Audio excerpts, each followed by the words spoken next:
Yesaya Tieduasan Kono. Ebre no mu no, Baba hene Merodak Baladana oye Baladan basuma ma wode nwoma ne ayede bre Hezekiah. Efiri se ote se oyare na ne ho aye no den.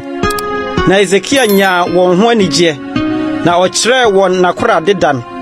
Dweta ne sika ne nuhwam ne ngopa ne nakodia dan nyina ne de ohuno no na dekora dan mu nyina. Bribiara ni ne fie ne de odisuo nyina mu a Hezekiah amfa ankyere won.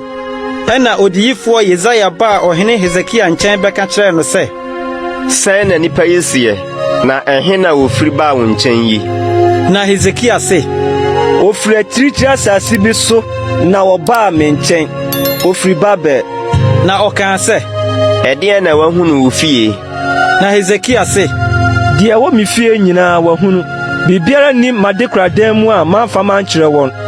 Ɛna Yesaya ka kyerɛ Hezekiah sɛ tie asafo Awurade asɛm.